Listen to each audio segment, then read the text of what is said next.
Class 1A and 2A regionals start next week, and they will conclude on Saturday. A week from this Saturday, a week from the 12th, so they'll be concluding on the 19th. And typically the Class 3A and 4A start a week later, and they will conclude then on, what would they be, May 26th. So, yeah, all kinds of fun things going on. The, oh, look at that. Our Amy Rubin is over there wearing the camera, or running the camera down the third base line, and she brought her golf umbrella. That young lady is thinking. Makes you wonder why Chris Schulte and Bruce Dickey over here on the right-hand side did not decide to get an umbrella, Chris. We should have gotten an umbrella. Look at Kim over there. All right, look at Amy, over there. Okay. Look at Amy over there on the umbrella. Got the golf umbrella out.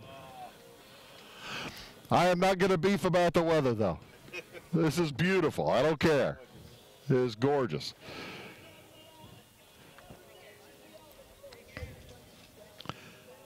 As I don't think Salem is going to,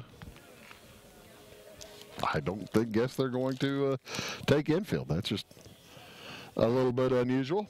Coaches have met. Let's go down the starting lineups. For the Pinckneyville Panthers, who will hit first, they will send out in center field Tyler Rice. He wears number 10. He will bat first, batting second. Ethan Bowen, catcher, wears number 25. Their pitcher, Alston Alsbach, will bat third, wears number 28. Brad Kurtz in left field wears number 7. He'll be the cleanup man for Pinckneyville. Number 5 hitter, Kyle Luke, he's the DH, wears number 21. Isaac Harden wears number 15. He'll bat 6th. He is the second baseman. Batting 7th, Dustin Burton-Nicky. He plays right field, wears number 35. Reed Keene, batting 8th, wears number 12. He's the third baseman. And Hunter Riggins will be the shortstop today for this Pinckneyville Panthers team, under head coach Bill Siegelhorst. And there go the Wildcats under head coach Brian Light. He will send out defensively today. Across the outfield in left, Brett Whitney. In center field, the big lanky number 7, Trevor Banning. Justin Schutte over here in right field. On the far side at third base, Isaac Hayes wearing number 8. Max Phillips at his standard shortstop position wears number 4. Number 6, Jack Boker. He'll be playing second base today. And Zach Livesay wearing number 10 will be at first. I believe Zach is also, no, Zach is hitting today. The EH will be Trevor Cummins, and he'll hit for Levi Hayes, the pitcher. Number 15, Levi Hayes, pitching this afternoon, and he will be firing into Nate Roth, wearing number 9, the catcher for the Salem Wildcats. Wildcats trying to even up their record at 12-12. They're 11-12 coming in. And they are hoping to do so against a squad that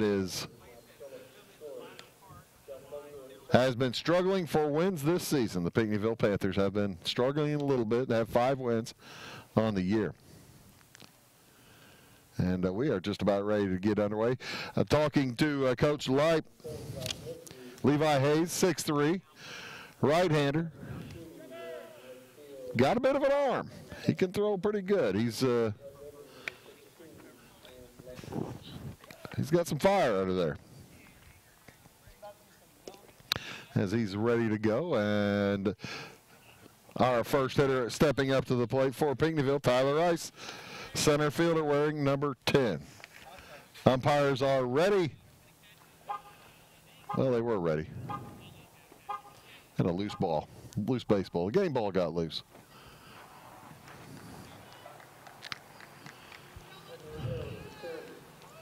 And we do appreciate you watching Salem Wildcat Baseball here on Wabash Catch TV West. Channel 3 here in Salem, Channel 100 in Flora and Louisville, Channel 25 if you're not on fiber yet. We do welcome you to this broadcast from Wabash Communications. Bruce Dickey here, Amy Rubin over there on one camera, Chris Schulte here on the other camera, and Aaron Cummins back at the offices here in town. Just all right there on Main Street, or on right there in downtown, across from the courthouse. You know where it is. First pitch of the game from Levi is on the way, and it is fouled out of play.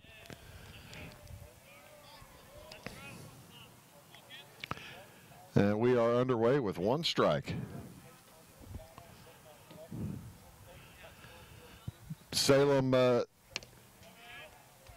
like I said, going for their 12th win of the year against 12 losses. After a 9-3 April, that was a outstanding April. That ball bounced over to the left side, grabbed by third baseman, and fires over for the out. Nice play by Isaac Hayes. Throws it across for out number one as we are underway. Tyler Rice takes a seat. Ethan Bowen will head to the plate.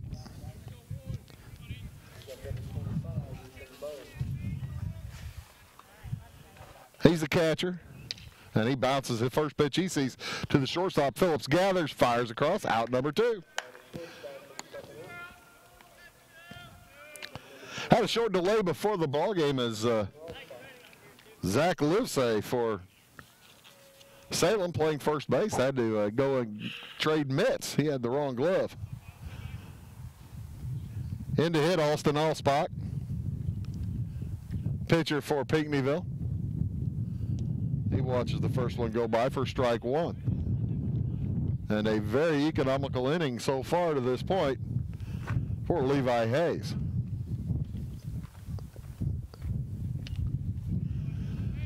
I think, what is that, 5 pitches and all strikes now?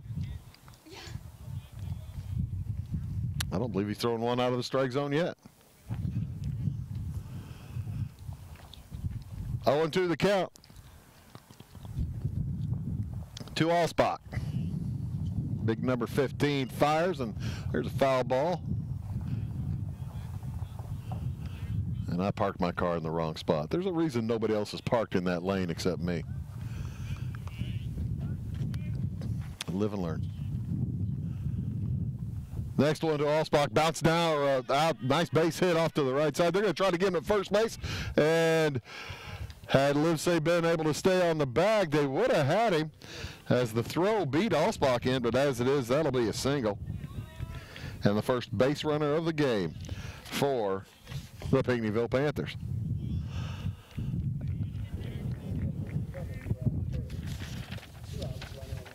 Extra runner comes in to replace Allspock. That is Hunter Clark replacing the pitcher on the base pass.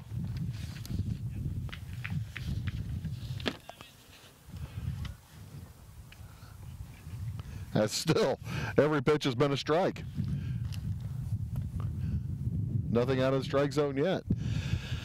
I don't think, I don't blame the umpire. I think he's just been throwing strikes. That's pretty cool.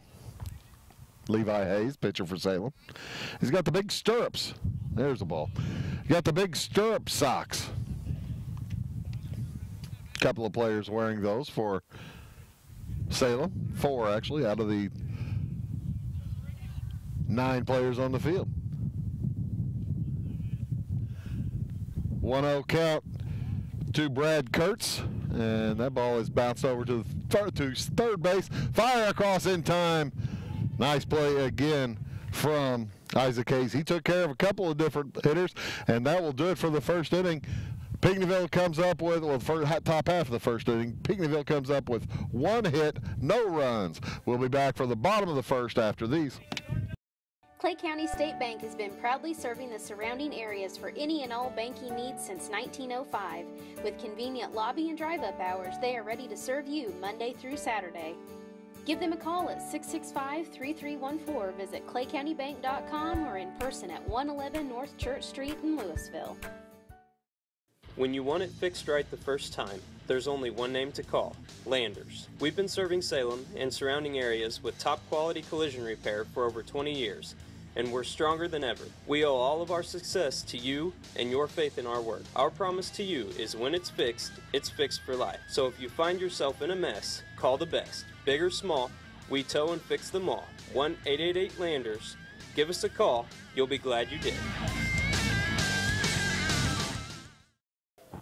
Thanks.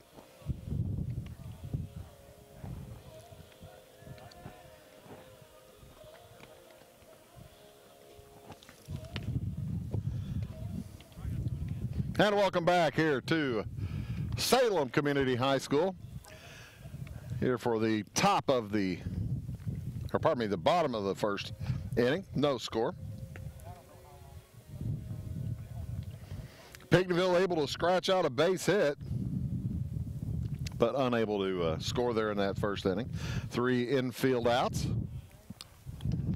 And that will bring up the Salem Wildcats. Justin Schutte to bat first, followed by Isaac Hayes, Max Phillips, Nate Roth the catcher, Trevor Banning center field today. Trevor Cummings batting 6th, he'll be DH. Brett Whitney at left field. Jack Boker playing second base, and Zach Livesay batting 9th at first base.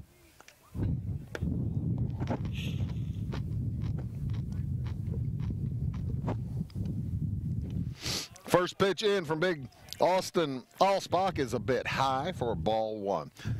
Looking across the defense, there's strike 1. Looking across the defense for Pinckneyville, out in left field, Brad Kurtz, Tyler Rice in center, Dustin Burton-Nicky in right. 1-1 pitch is strike 2 without a swing from Justin Schutte. Across the infield, Reed Keene, freshman, over at third base. Hunter Riggins, sophomore, at the shortstop. And that ball fouled away. Isaac Harden at second base, and Grant Jousel over at first base, Jousel. He wears number 20. Ethan Bowen behind the plate. And the 1-2 pitch from Allsbach is knocked into center field for a base hit. First hit of the game goes to Justin Schutte for Salem. First hit of the game for Salem goes to Justin Schutte, the right fielder. And Salem trying to get something cooking here in this first inning.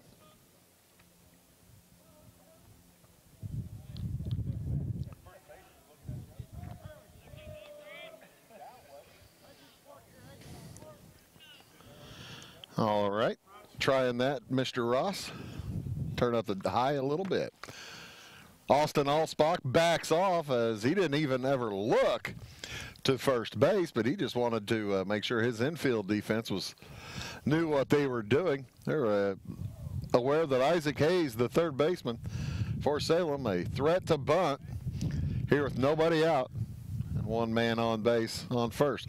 Going is Schutte. He looks to have it stolen as the ball is thrown well off the bag. Good bright play by Hunter Riggins to go cut across the bag to gather the throw. And Schutte takes second base with ease.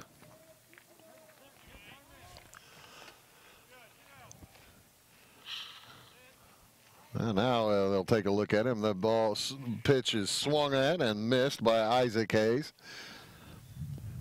You would think if he was going to bunt it, he'd put the man on third base as opposed to second. As Bowen and Allsbach are going to have a little chat here in the first inning with man at second base wondering about their signs being stolen.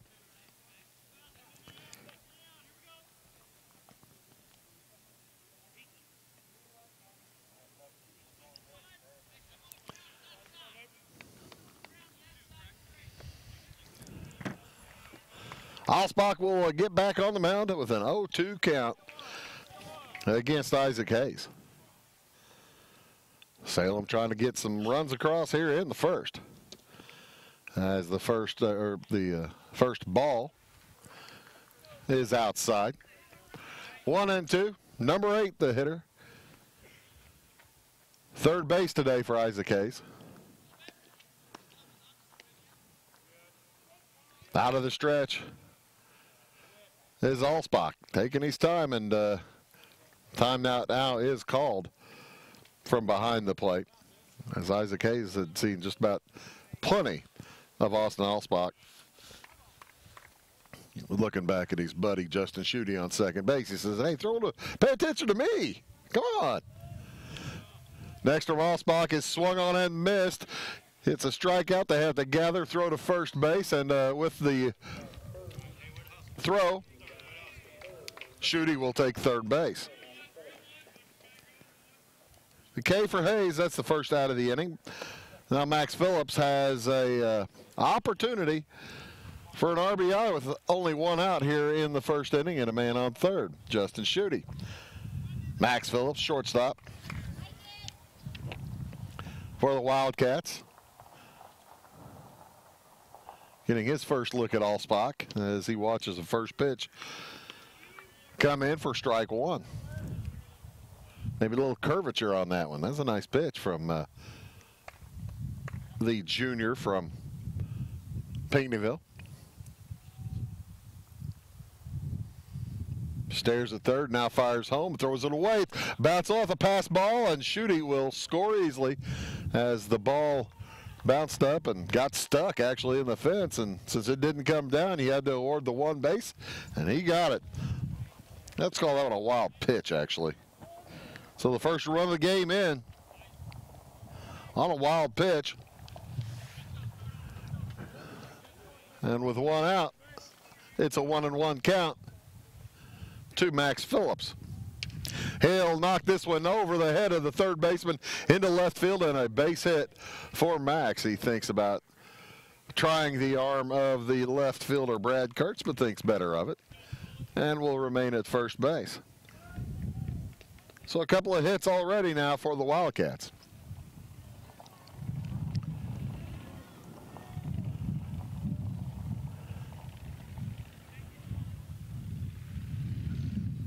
As they have been testing this pitcher and catcher. That ball, solid base hit into right field, and Phillips, he's going to be caught. He overran second base, and he'll try to stay in the hot box as long as he can, but now they'll tag him out, and that permits Nate Roth to move up to second base.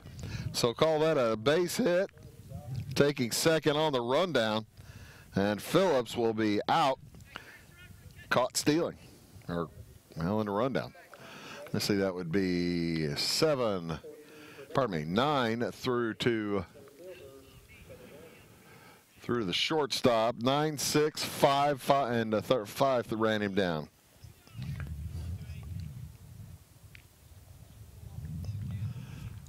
Two outs. There'll be a test later on the official scoring of tonight's game. I hope you're all paying attention to the quiz. 1-0 Salem leads here over Pinckneyville. Non-conference matchup. Nate Roth bouncing off a second base. They brought in the extra runner, pardon me. That's not Nate anymore. That is Lucas Morris running out there at second base. Nate has gone back to put on the tools of ignorance. Swing and a miss from Trevor Banning. He's dug himself a little hole. It's 0-2.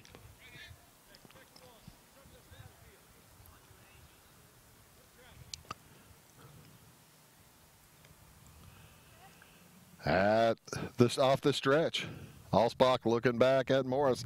Now, if the ball knocked straight off around the shortstop, that'll be a base hit. They're going to send Morris. He will score without a throw as it was cut. And the base hit for Trevor Banning, the fourth hit of the inning. And a second run.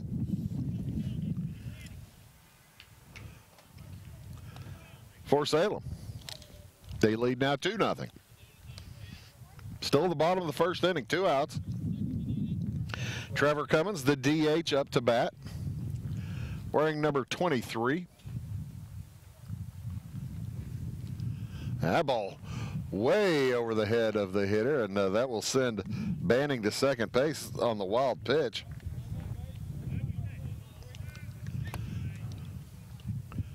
Ball one.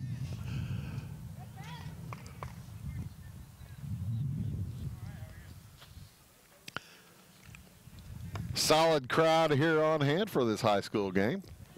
Plenty of room for more. That ball bounced down the first baseline, and it'll be picked up. They will tag the runner out before the run scores. And so that will do it, but 4 hits and 2 runs for Salem as we move to the top of the second inning. The Wildcats lead the Panthers 2-0. Back after these.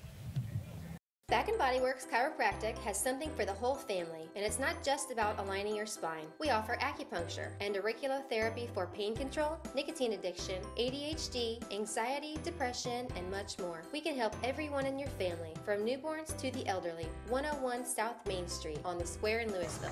Call my mommy. First, it was the love of your life. Then, the promotion you deserved. The daughter you planned for, and the son you didn't. Now you're ready for a new home. So how do you properly protect all this? To solve the big challenges of tomorrow, start with simple steps today. At Country Financial, if you're ready to start, we're ready to help. So let's get started. We will help you manage your everyday risk. My mission is to protect and secure what matters most to you, your world.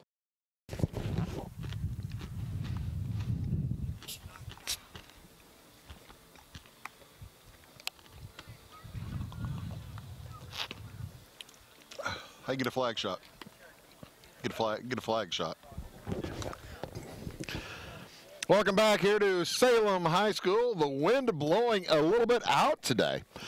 Quite a bit unlike the last few times we were here for the to watch the Wildcats as they fell to Columbia. Hey, I'm glad the fence there, big man. That one scared me to death.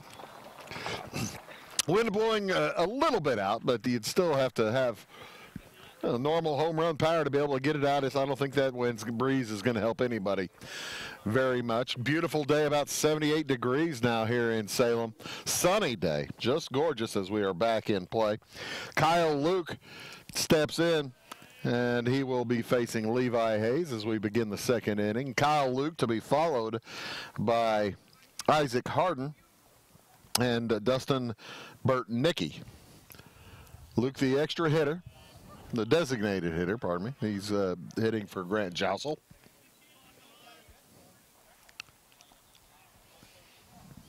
As he has watched 1 ball and 1 strike go past and watches ball 2 sail past his head. A little high. Pretty good speed there on this young right-hander's throws. Levi Hayes. There's strike 2 as he brought that curveball in down a little bit low. Yeah, fooled Kyle. The next one from Hayes is knocked to short, gathered by Phillips off from his knees and cannot make the play. Ball does get away, and Kyle Luke turned the wrong way and had to get back to the bag. Good play by Phillips to get a hold of it, but it's still a base hit. That'd be a pretty tough call to make an error on that. And actually, even I think he might have even beaten the throw. But yeah, rounding the base, Kyle Luke did turn the wrong way, and he had to scamper back to the bag before Livesay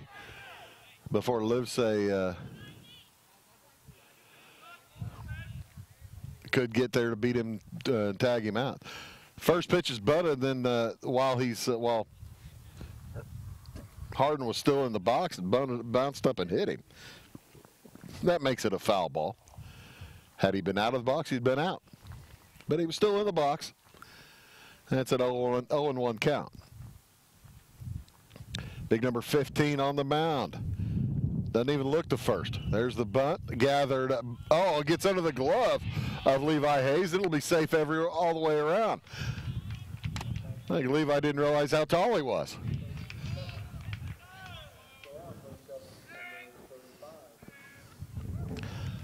So a couple of hits here that have not left the infield.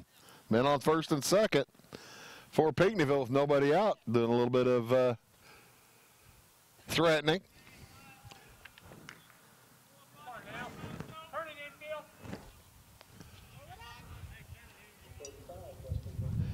Next up will be Dustin Burtnicki, Burtnicki, right fielder for Pinckneyville. Where's number 35? In at the first base corner.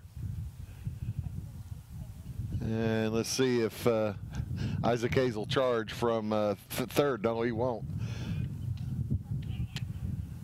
That's a good, strong first pitch by by Levi Hayes to Dustin Burtnicki. Introduced himself to the hitters with authority. And that one is bounced up and gathered by the pitcher. He throws to third, got the out there, over to first, and the runner is safe as Livesay was pulled a little bit off the bag in the collision.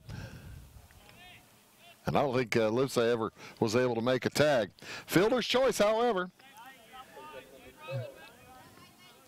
And the out made at third base.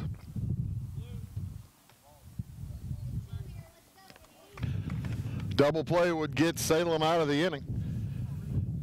Reed Keene trying to make sure that doesn't happen. Keene, just a freshman, wears number 12.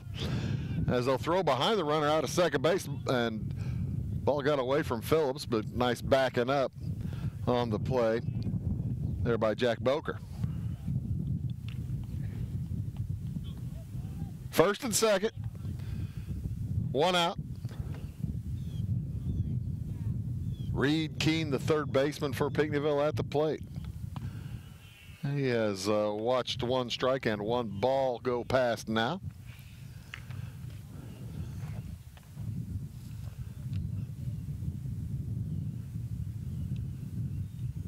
As the corners are in, they are really looking for the bunt. The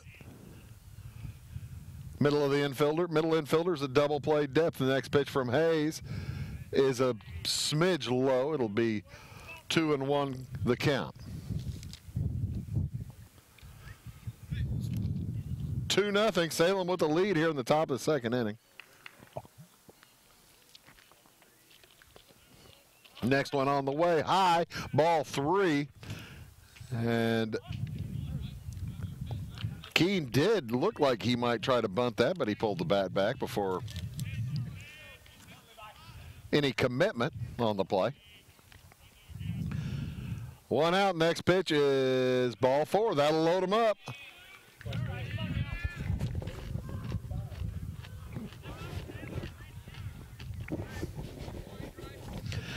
So the shortstop, Hunter Riggins, to the plate. Isaac Hardens at third.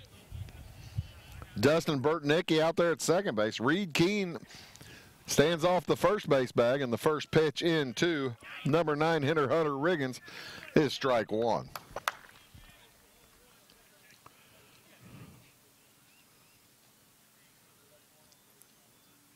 Levi Hayes, next offering, popped into right field. We're taking a run on it, is shooting, and that is a foul ball over the fence, just barely outside the right field foul pole. My goodness, everybody got quiet. Everybody was holding their breath. Pinckneyville fans were thinking, is that going to go? Is that going to go? Is that going to go? The Salem fans, is that going to go? Is that going to go? Is that going to go? That would have been a granny.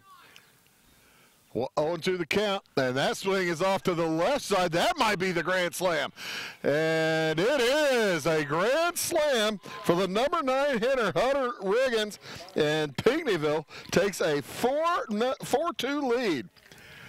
Wow. That mess for Salem came out of nowhere, and all of a sudden, Pinckneyville with a 2-run lead.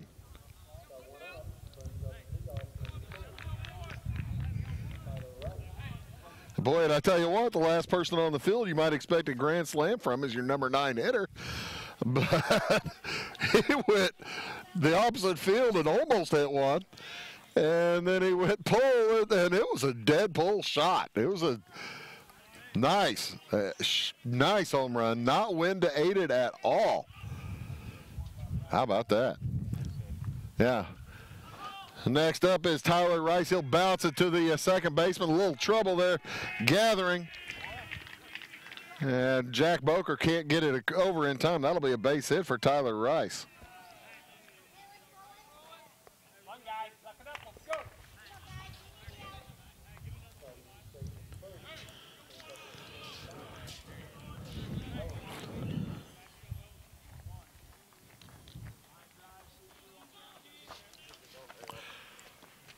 4-2 the score in favor of Pinckneyville, as Levi Hayes was cruising along, and that one's going to be bounced or knocked out to center field, and it is over the head of the center fielder, Trevor Banning. Bounced off his glove. Only one base to advance there for Tyler Rice, as he was waiting to see if it was going to be caught. That'd be an E8. As I think the Pinckneyville hitters look like they might have the measure of Levi Hayes. At least they do for right now.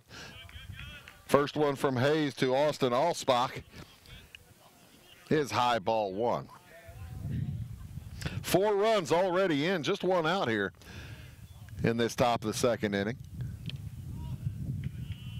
And that one hit him.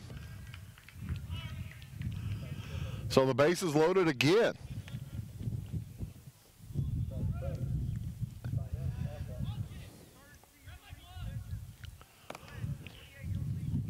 And Coach Light will visit, have a chat with Levi Hayes as the extra runner comes in for Pinckneyville.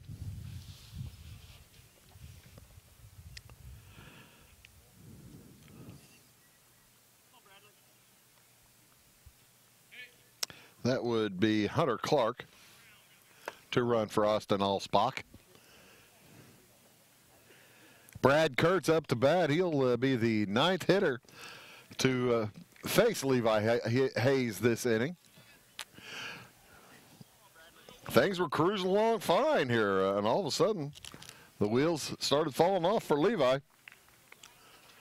And he's got the bases loaded again after having just moments ago given up a grand slam to Hunter Riggins. This ball is bounced up to second baseman, gathered by Phillips. He touches second, fires to first to finish the double play. But the Pinckneyville Panthers get 4 runs on 1, 2, 3, 4, 5 hits. And they lead it now going into the bottom of the second inning, 4-2. Back after these. Ed Lewis Trucking, headquartered in Louisville, Illinois, was founded by Ed and Joan Lewis. Ed Lewis Trucking has expanded their fleet from just 4 to 70 trucks. Having started as a true mom-and-pop business with 4 employees, Ed Lewis Trucking currently has 90 employees. Ed Lewis Trucking, quality service, quality people. The Iuka State Bank has been serving our customers for over 106 years. Since 1910, we based our business on a simple approach. Start with people, build lasting relationships, serve our communities.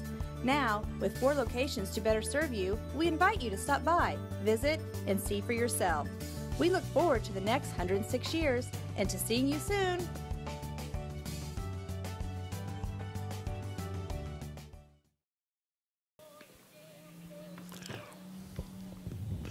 It's a brand new ball game here in the bottom of the second inning, with Pinckneyville holding a 4-2 lead. And that happened all of a sudden. Kyle Luke started things off in that top of the second inning with a base hit.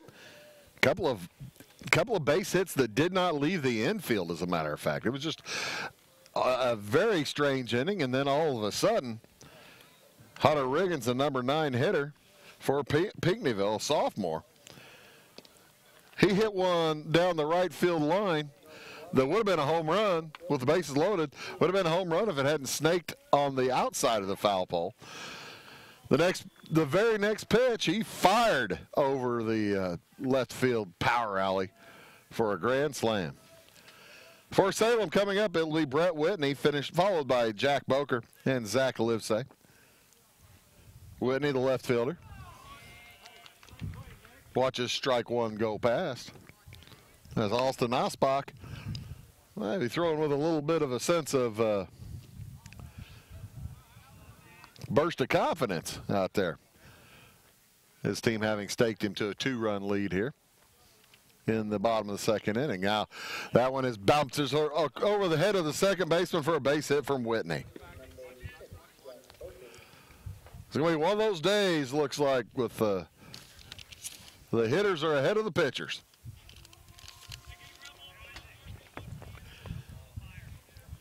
We might get double digits for both teams. You never know. We'll see. Nice weather for it. Not much wind. 78, 79 degrees. Figure the baseballs will fly. Man on first. First one into Boker is fouled out of play.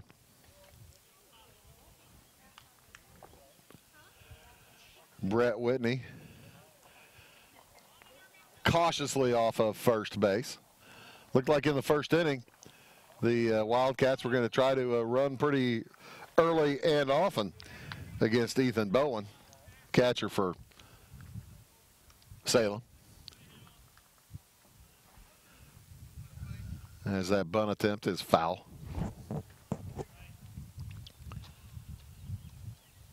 Oh, and 2 the count to Boker. Second baseman swings through and strikes out. First out of the inning. Second strikeout collected by Austin Alsbach. That will bring in Zach Livesay with 1 out, man on first base. And he swings through strike one. Got a little nip of it, but couldn't get enough aluminum on it. And looking around the outfield, the nice crowd out there in right, bringing their folding chairs. That ball swung on and knocked to the shortstop. He steps on second, fires to first, out there as well. So that's a double play, and that will end the inning for the Wildcats. They did get 1 hit, but no runs, as we'll move to the top of the third inning. Pinckneyville leads 4-2. Back after these. In this moment, what matters most is the quality of your independent agent. Glad you're okay, Sarah. We'll take care of everything. And the company that stands behind them. Auto Owners Insurance. Harrison Insurance is your local independent auto owners insurance agency. Here at Elizabeth Collision Center, when you walk in, you become part of our family. Our number one thing here is not just turning a profit. Our number one thing here is serving our community. And that is very important to me. Know this, you can trust us, and we'll wheel and deal. This is Jeff Morgan at the Minor League in Salem. Does your school, organization, or company have any custom apparel needs? Minor League is the leading screen printing and embroidery company in the region. What about signs, banners, trophies, plaques, or sporting goods? Minor League is here for you. Come and see what Minor League can do for you today. Find our friendly staff ready to serve you at 115 West Main in downtown Salem, or call 548-8040.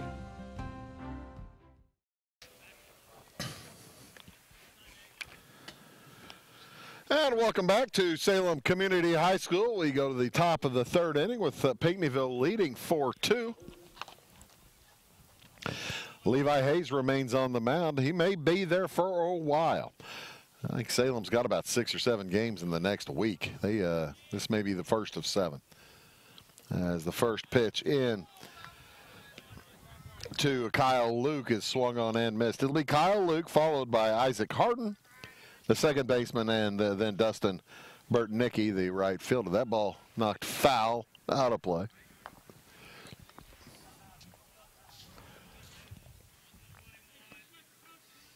Oh, and 2 the count.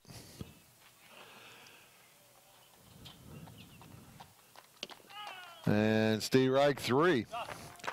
That's Kyle Luke watches that one go by. Luke, the first time up, did have an infield hit.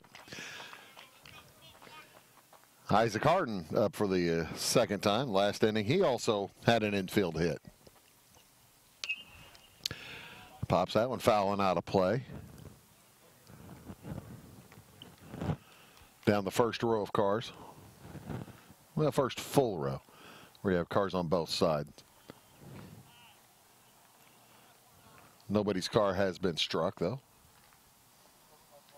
As a slight delay in play until Isaac Harden is back in. He's ready to go. Levi Hayes is too. There's his next pitch is swung on and waved at.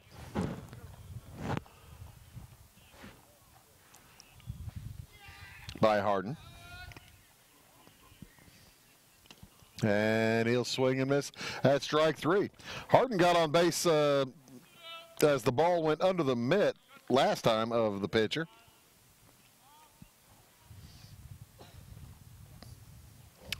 And that is strike 3 and out number 2. Strikeout swinging. That'll bring in Dustin Burton-Nicky as he watches strike 1 go by.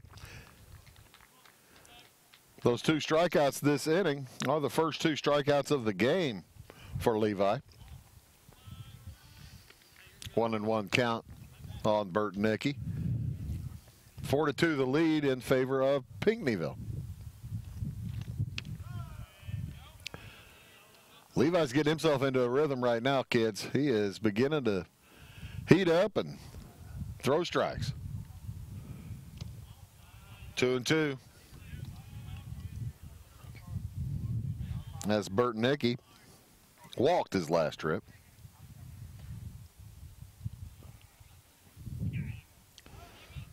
And timeout is taken. Levi had stepped off anyway. He wasn't going to throw. Just didn't feel comfortable. I don't blame him. If you don't feel comfortable, don't throw it. He fires that one, and it will be fouled out of play. That one got to the ditch and across the street into the yard of the neighbor's house.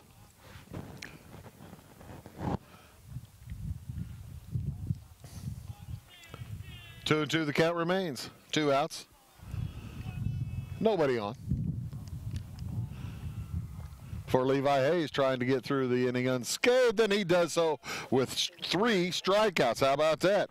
So after 2.5, we'll move to the bottom of the third. Pinckneyville holding a 2-run lead. It's 4-2 back after these. Come join us at Glamour Farms Boutique, where you will find a variety of shoes, accessories, and clothing in both missy and curvy styles that are sure to complement every woman's natural beauty. Visit our store during our new store hours, located along US Route 45 in Louisville, or visit us online at glamourfarms.com. Life is made up of moments. We care about those moments as much as you do. We are Modern Woodmen, a fraternal financial services organization, member-owned, not stockholder-run. Since 1883, we've supported families, strengthened communities, and helped people reach their financial goals. From protection to saving to retirement planning, let us help you plan for those special moments in your life. I'm Justin Harness. Call me for career opportunities, and go Wildcats.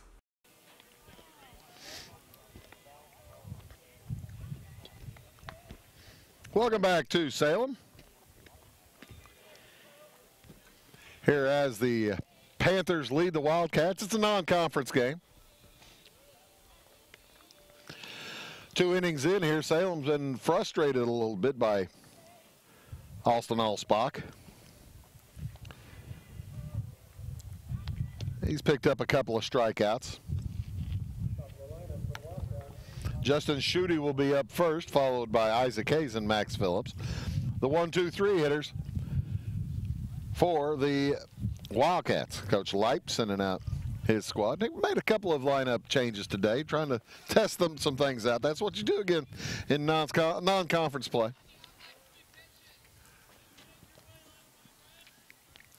And the first pitch to Schutte is swung on and missed.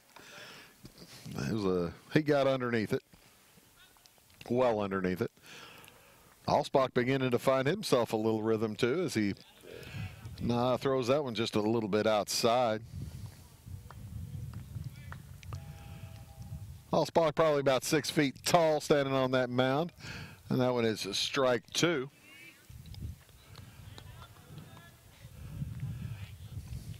Justin did score last time up. Hit a base hit, hit a single, then stole a base, took third on a wild pitch, and scored on a wild pitch as he strikes out here. Looking. Allspock had him fooled there.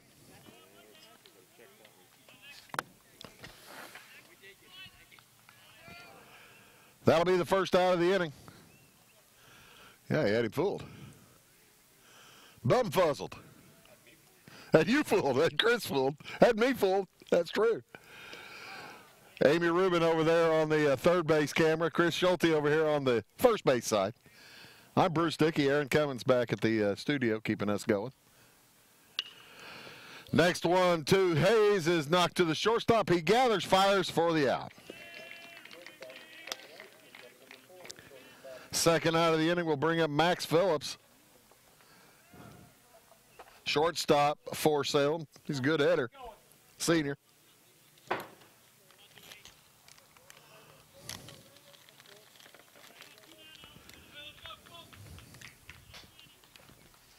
As Phillips watches the first pitch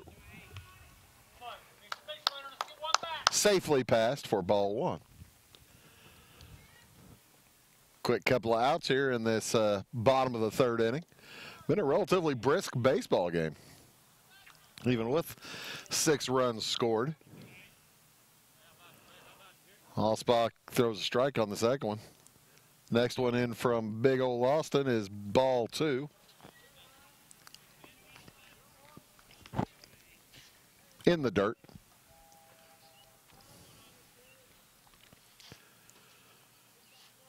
And the 2-1 pitch is also in the dirt, pretty much a mirror image of the last one. That's going to let Max back out a little bit. He might take one, see if he can't get on base. Then again, you got to figure Max Phillips would have a green light pretty much at any time. With 2 outs, might just try to pick his pitch and knock it a long way. That wasn't it. He watches it go by for strike 2. Full count now. 2 outs here in the bottom of the third inning. Pinckneyville leads 4-2. They scored 4 in the bottom or in the top of the second inning. And there is ball 4 for Max Phillips.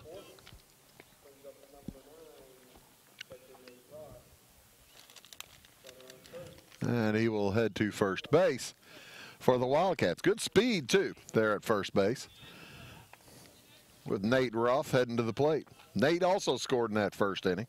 Got a base hit. Scored a run on Banning's base hit.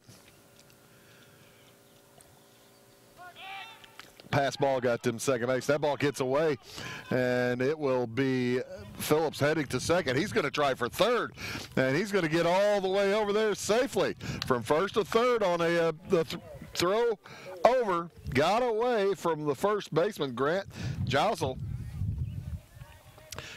Hit his glove, but he didn't stretch far enough to grab it.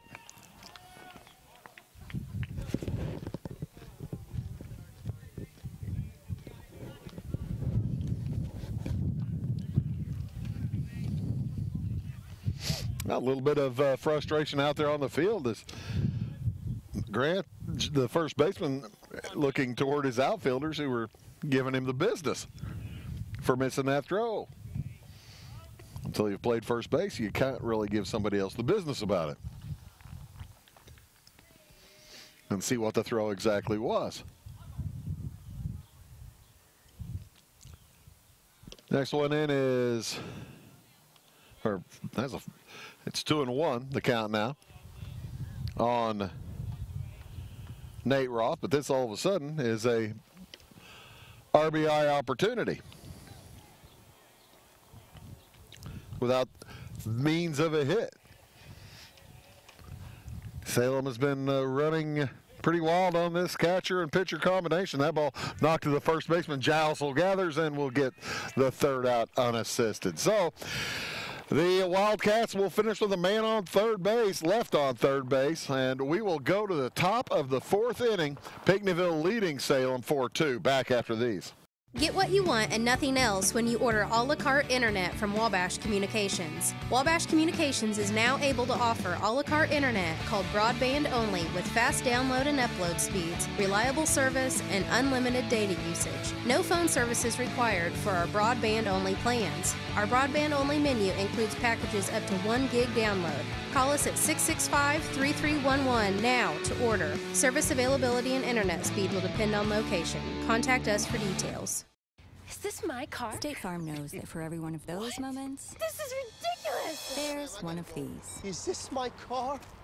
What? This is ridiculous. This can't be happening! This can't be happening. Oh, it's happening, sweetheart. Oh, it's happening, sweetheart. Shut up. Shut up!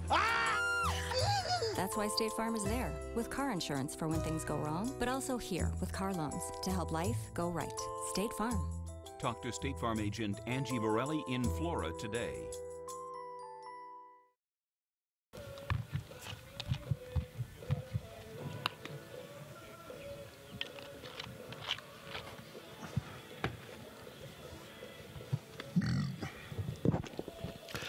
Welcome back to the top of the fourth inning. It'll be Pinckneyville sending their 8, 9, and 1 hitters up, but the 8 and 9 hitters have been dangerous, especially Hunter Riggins, who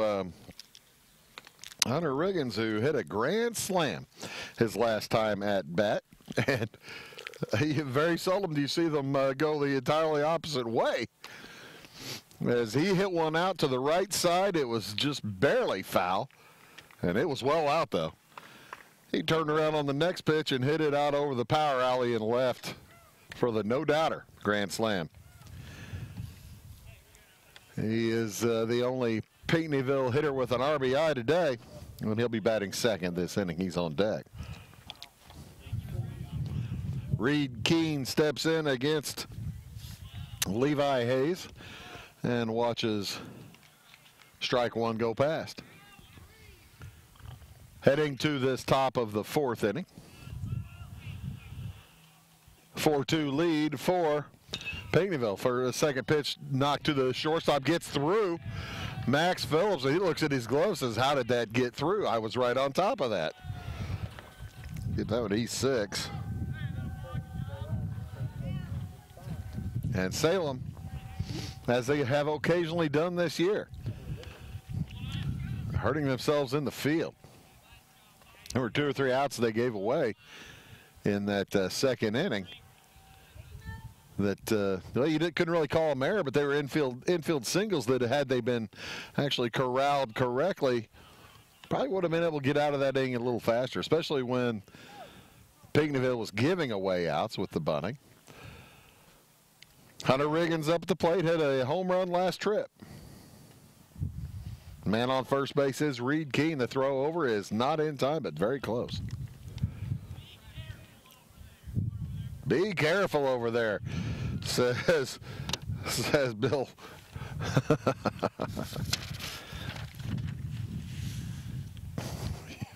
That's the as the next pitch is knocked into the center field, gathered nicely and thrown in. Well played there by Trevor Banning.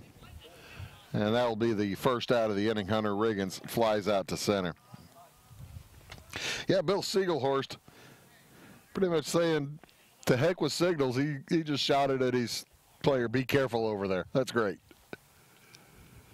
At his runner, Reed Keene. Tyler Rice up at the plate. He grounded out in the first inning and singled in the second inning. Stranded on third. Throw over this time very close again. But Reed Keene able to get back. Keene wearing number 12. He's the third baseman for Pinckneyville. As Rice at the plate, the center fielder wearing number 10.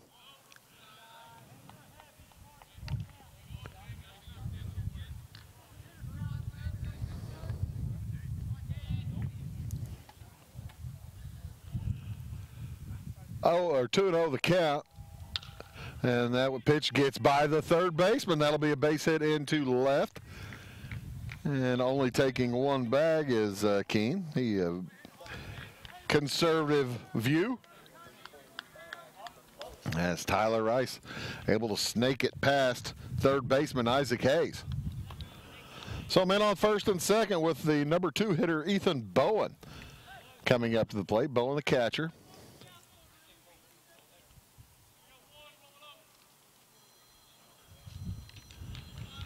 One out. Corners are in, looking for the bunt. First pitch a bit outside. And Ethan Bowen didn't really give any indication whether he was thinking about bunting. 1 out, 1-0 the count, make it 1-1 as he watches that one go by and really didn't show any indication again whether he was going to bunt or not.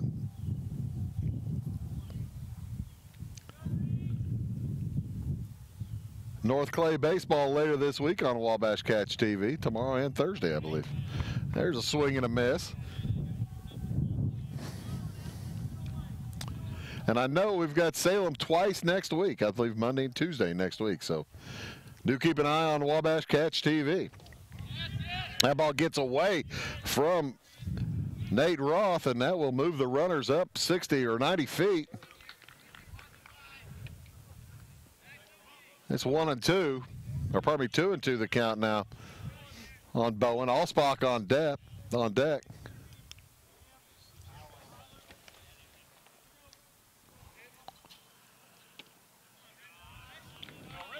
As the catcher, Bowen, watches that one go by. It's a full count.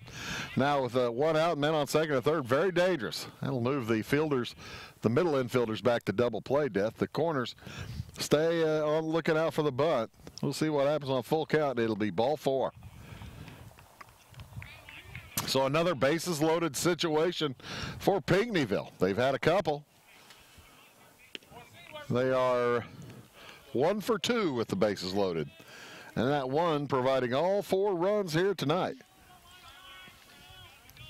1 out. Levi Hayes facing his counterpart on the mound, Austin Allspock. Alspach. Austin for that matter. First pitch to Allspock is a called strike 1. He'd let that one go by. That was a good looking pitch too. 0-1, next one from Levi Hayes. Low.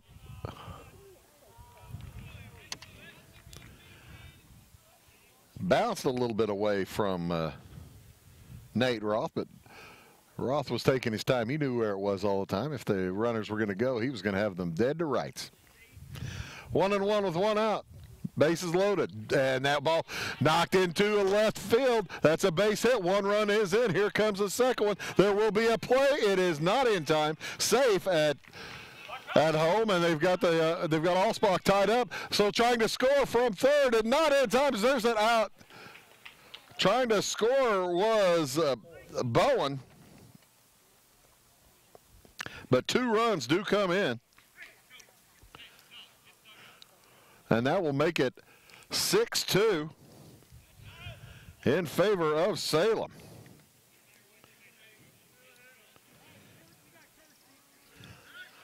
Allspock got tangled up or got tied up in between first and second. And some pretty good ball handling to our pretty good baseball knowledge to see that play happening. As Livesay said, to heck with this rundown, let's get the man at home. And they got Ethan Bowen trying to score. So Allspock with the single and at second base on the throw. That brings up a base hit from Brad Kurtz, and Allspock will hold, not trying to score with 2 outs. Check that, that's Morris running for Allspock, I believe. Hunter Clark running for Allspock, pardon me. Brad Kurtz, however, with the base hit, men on first and third.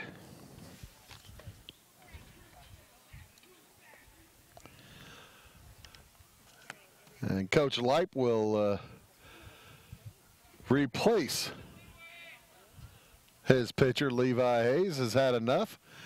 And I believe it's going to be Brett Whitney coming in to throw as Whitney sprints in from left field. And heading out to his left field spot will be Jake Harness. Check that. Harness will play center. And they're going to move Trevor Banning over to left.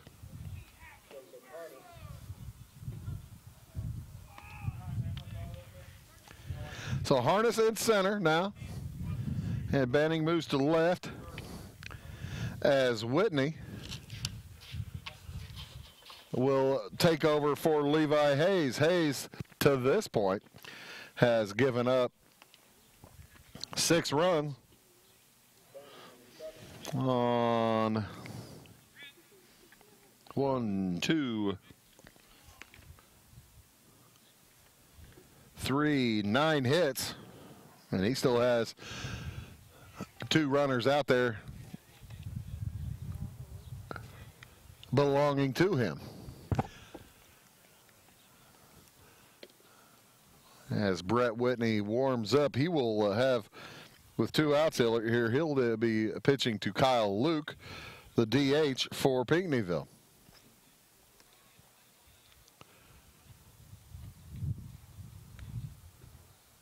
Looked like in that late going there in the stop of the 4th inning, looked like the Panthers had caught up to Levi Hayes. And Wildcats have dug themselves a little bit of a hole. They're going to try to keep it at 4 runs with 4 innings to play. First pitch to Kyle Luke from Brett Whitney on the way as he peers across at third and then throws, and that ball is knocked into short right field. It's going to drop. 1 run will score as the other runners advance just 1 base. The other runner, Kurtz, it stops at second. But that all-important next run does get in, so that's 7 runs now charged to Hayes. And the next hitter up is Isaac Harden. First pitch to him bounces off home plate in the dirt for ball 1. Men on first and second. Luke and Kurtz. As Pinckneyville's built themselves a 5-run lead. And they're about 1 hitter away. If Harden gets on, they're 1 hitter away from batting around for the 2nd time in 4 innings. They batted around in the 2nd inning and got 4 runs. Here they have 3. As that ball bounces harmlessly down the first row of cars. Foul. Out of play.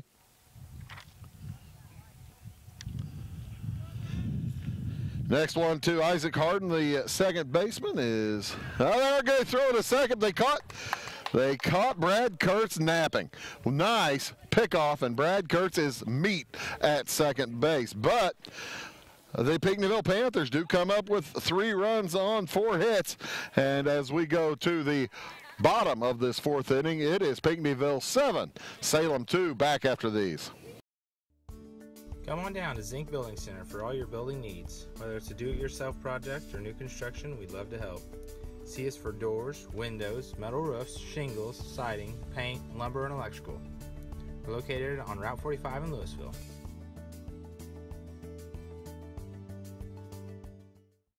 Heating or air conditioning problems? Appliances not working properly? Call Zimdars. Zimdars has proudly served the Louisville and surrounding areas for over 20 years. With a staff ready to handle anything, call local, call Zimdars. 665-4466, located at 111 Route 45 in Louisville. Bandy's Pharmacy, with locations in Salem, Centralia, and Irvington, are your locally owned pharmacies. At Bandy's, you'll always work with someone who greets you by name. We specialize in serving our communities with fast, friendly, professional service and the highest quality medications and health products. Our pharmacists take the time to explain your medication and answer the questions you may have. Caring for you and about you is our #1 priority.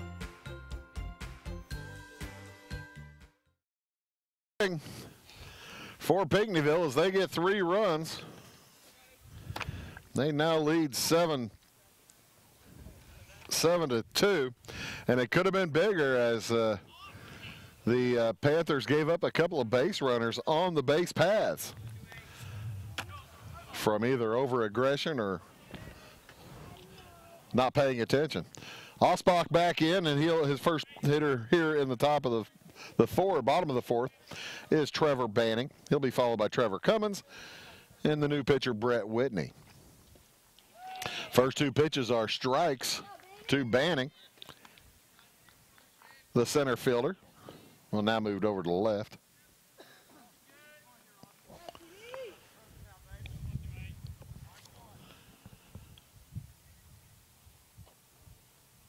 And the next pitch is knocked into the dugout. That got kids scrambling in the Pinckneyville dugout. Actually got the coach scrambling, Bill Siegelhorst. He was watching that. Hey, watch out. 7-2. Salem took the lead early, scored 2 in the bottom of the 1st inning, and Pinckneyville responded with 4 in the top of the 2nd. Next one from the big right-hander Allsbach is ball 1 to Banning. Trevor's first trip up, he got a single, stranded at second base in that 1st inning. And he will watch ball 2 go by as he checked his swing. They checked with the first base umpire just to make sure. And he did. Next one on coming to Trevor Banning from Austin Allsbach is strike 3. As the ball was dropped, they throw to first for the out.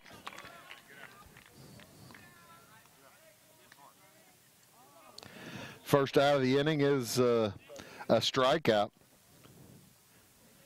For Allsbach, that is 1, 2, 3, 4 strikeouts. He has 1 in each inning. 7-2 the lead for Pinckneyville. Wildcats don't need to fall any farther behind. They need some runs, base runners. That ball fouled away by Trevor Cummins, the DH.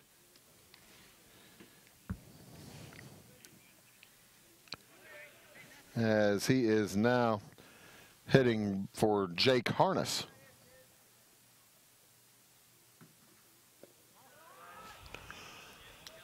That's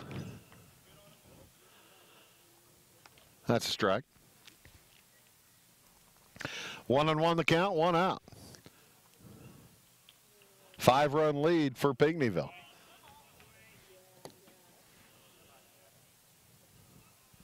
Next pitch knocked foul and out of play. And I tell you what, no cars have been damaged yet today. Knock wood, knock the wood somewhere near you. Knock wood, no cars. Thank you, Chris. I appreciate not having wood down here to knock. That ball spanked into left field for a base hit from Cummins. No chance at all for Hunter Riggins. There's a nice little solid line drive out there. The first base runner here in this bottom of the 4th inning. And that brings up the pitcher, Brett Whitney. Whitney started out in left field, now pitching for the Wildcats. Allsbach peeks to first base, throws home, and it will be ball 1.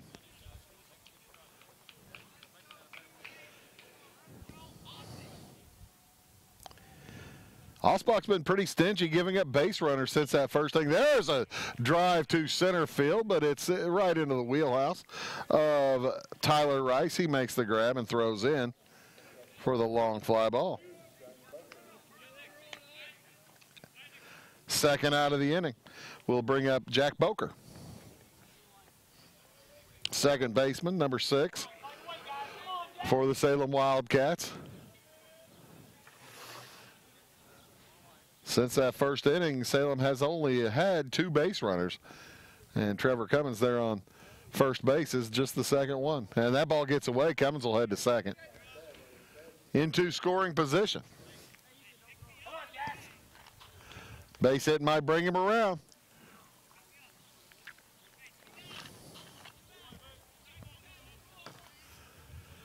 Allsbach was a little bit more wild in the early going. He's kind of settled down, and the passed balls have not been quite as. Ball hadn't been getting away from the catcher as much. There goes the one away from the catchers. Right as I said that. That one bounced about 3 feet in front of the plate. That's a wild pitch.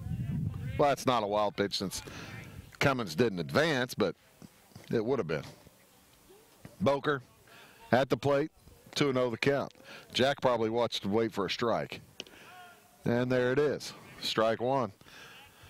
2-1 and with one out. Beautiful day here in Salem. You're watching Wildcat Baseball on Wabash Catch TV West. I'm Bruce Dickey. This is Chris Schulte over here. Amy Rubin over there on the other side. There's strike two. Under the manning the cameras. Aaron Cummins. Back at the offices here in Salem, keeping us on television and online on the Wabash Catch TV West channel. Take a look at it. Subscribe to it. As there is ball three, and they try to get Trevor Cummins to throw behind. I tell you what, you see catchers doing that a lot. It seems like more and more all the time, but man, it's a recipe for disaster. To me. And that ball popped into right field. It'll be a base hit. Is Cummins going to try to score? He will not, as the throw was offline. Looks like Cummins could have been in. And on the bad throw, Boker will be able to go to second base.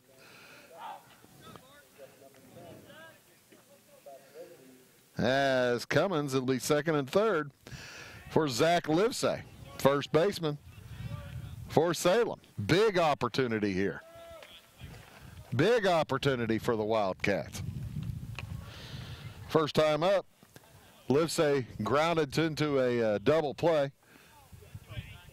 Shortstop stepped on second through to first. And he watches ball one go past.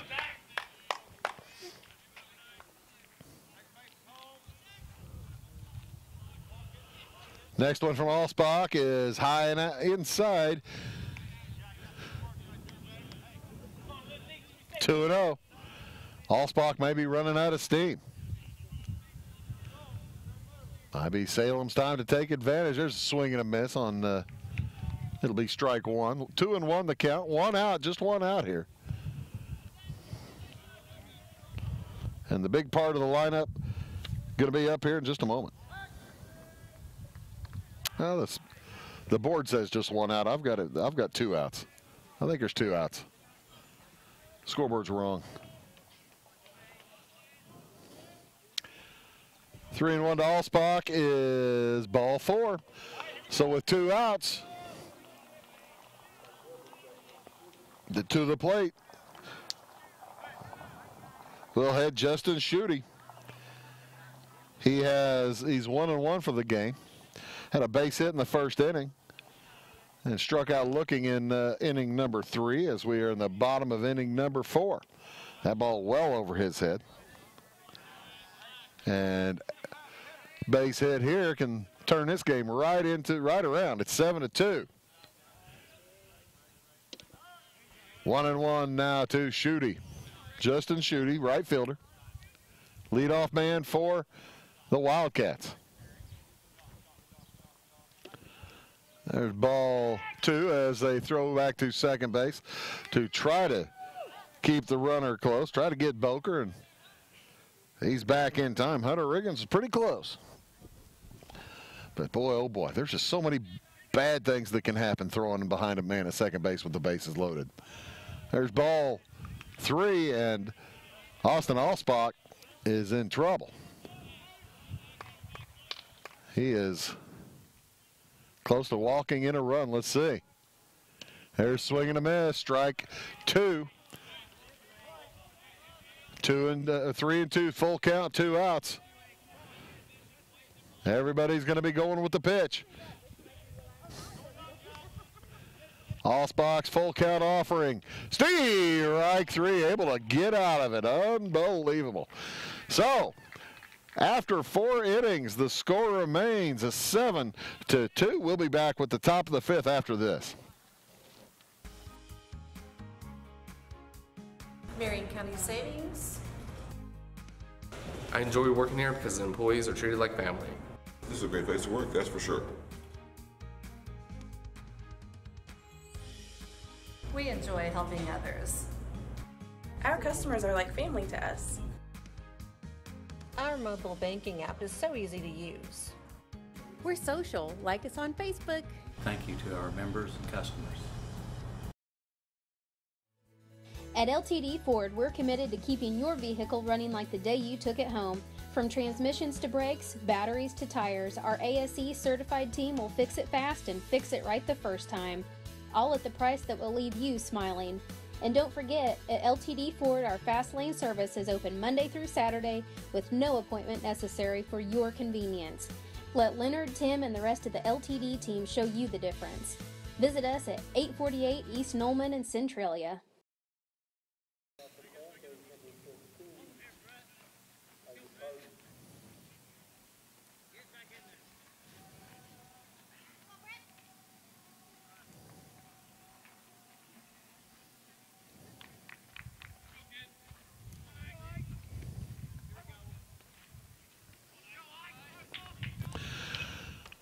Welcome back here to Salem as first hitter up here in this top of the 5th is Ike Harden. Swings at the first pitch. It is fouled out of play. Next one is a ball as big old Brett Whitney not messing around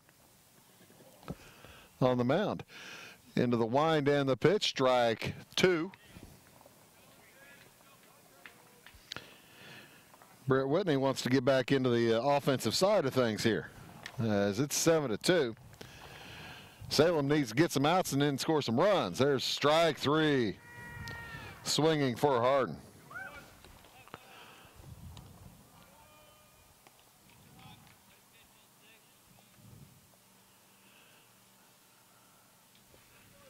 Seven to 2 the score. 2 runs in the first inning for Salem. And then 4 in the top of the second for Vandellian. They just scored 3 more in the top of the 4th. Salem thought they had an opportunity with bases jacked there in the bottom of the 4th to dig into that 5-run lead, but unable to get anything accomplished. And they look at a 5-run deficit right now, 7-2. 1 out here in the top of the 5th. And that ball is going to drop harmlessly. Foul, out of play.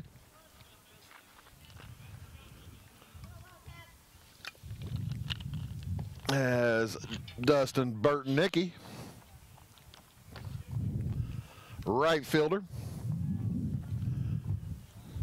is up for Pinckneyville. He's got a hit and struck out. And that ball gets away, but nobody on base to go anywhere. So 2-2 the count. We'll have a stoppage in play to get some baseballs in as Burton-Nicky's been spraying them around. The nice collectors have brought them back. Yeah, that's the fun thing. You always see the little kids scrambling around for the baseballs. Having a good time. And they probably, when they start doing that, think that they're going to get to keep one. There's strike 3. Burton-Nicky, the second strikeout of the inning, gives the second out of the inning.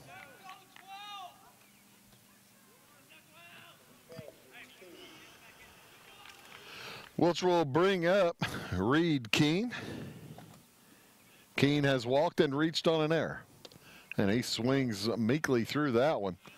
He didn't. He got about halfway through that swing, realized, hey, I'm not going to get anything done here, and just completed it lackadaisically. He swings with a little bit more confidence in that one. Still missed.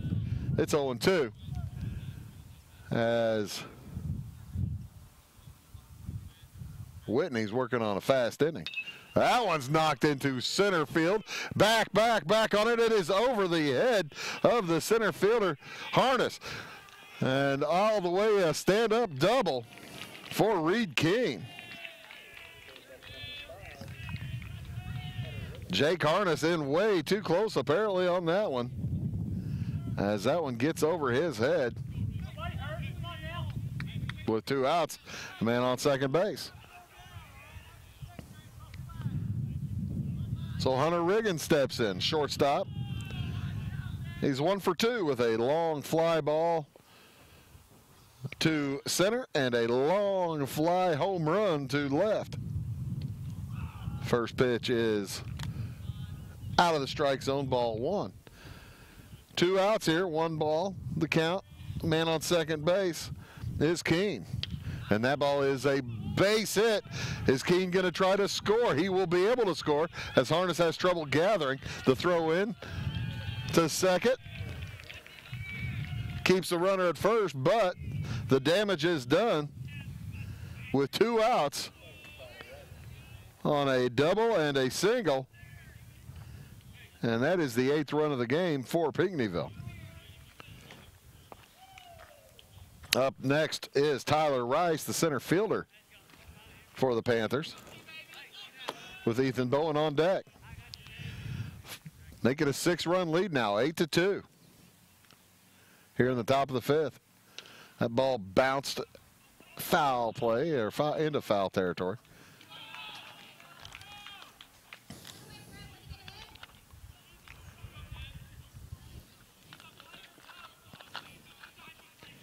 And at first base, Hunter Riggins trying to get a little bit of, try to get Brett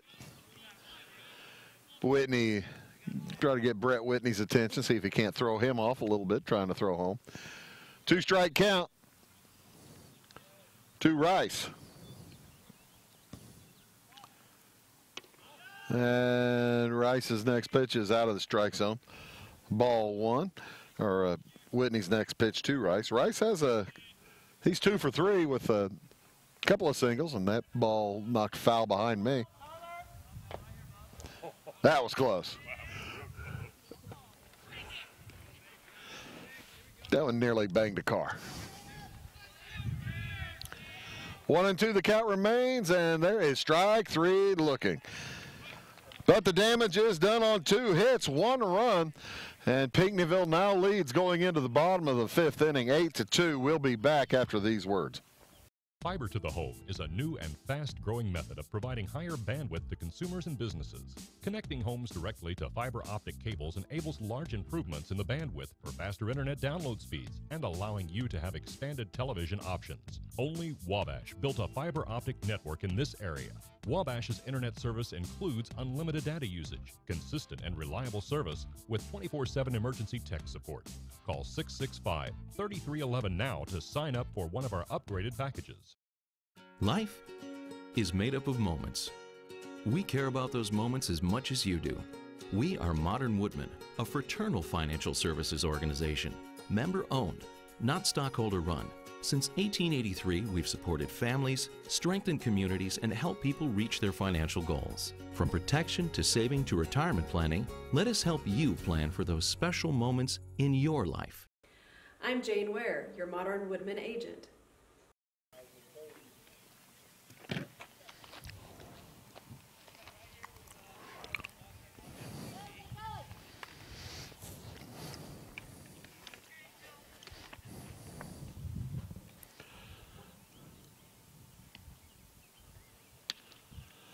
So back for the bottom of the 5th inning. The Wildcats have dug themselves a bit of a hole. They trail by 6 runs into this bottom of the 5th. They've had opportunities. Had a couple of base hits in that 4th inning, unable to get them in. As they finished with the bases loaded. A strikeout by Justin Schutte with the bases loaded. Overall, the Wildcats have 6 base hits to go with their 2 runs.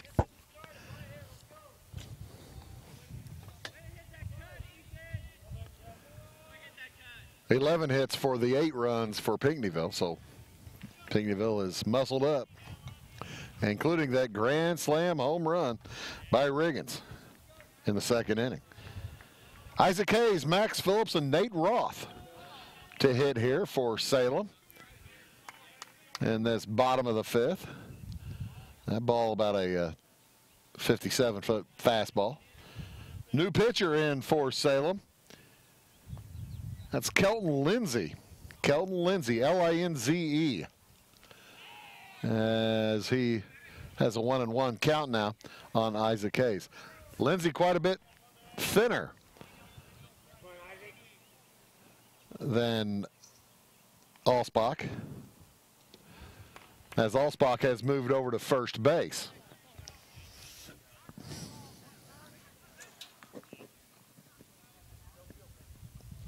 And Grant Jousel, I believe, has sat down.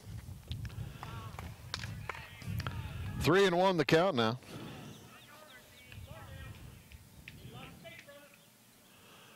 They've probably put, yeah, they would have put Lindsay in the Jousel position. Or the being EH'd for. That's a strike. It's a full count.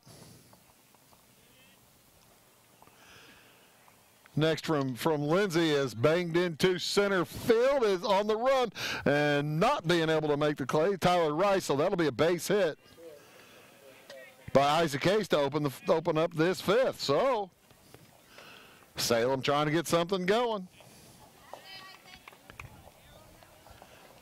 As Max Phillips will try to get the train rolling. It's 8-2. But if they've got plenty of time, if they're judicious with their outs. Next one from Lindsay to Phillips is popped into center, and that will be handled easily by Rice. No advancement for Isaac Hayes. First out of the inning brings up Nate Roth, the catcher for Salem.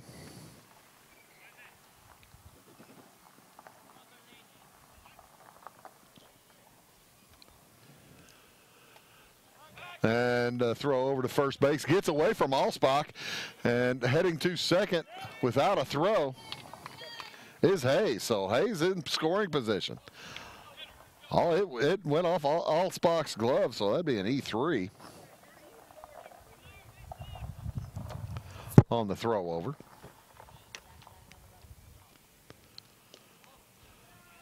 First one to Nate Roth is ball 1. Roth with an RBI opportunity now. Isaac Hayes at second base. They need every run they can get. It's 8-2 in favor of Pinckneyville. One out here in the bottom of the 5th inning. You'd like to at least cut it to 4. You always like that. It seems like that.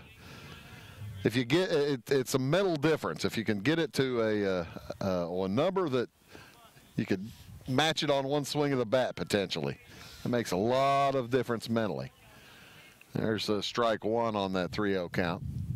Figured that Nate Roth was not going to swing at anything against this new pitcher. He'll swing at that one and bounce off to left field. And on the run, the catch is made. Nice play by Brad Kurtz. He'll get it back in without the opportunity for Hayes to get over to third. Hayes had not tagged up. What a nice play by Brad Kurtz on the run for the second out of the inning.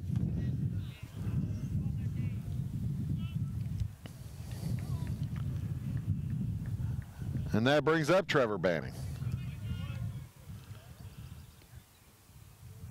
Banning started out in center, now out in left. With 2 outs, he's got a man out there at second base. He needs a base hit to bring in Isaac Hayes.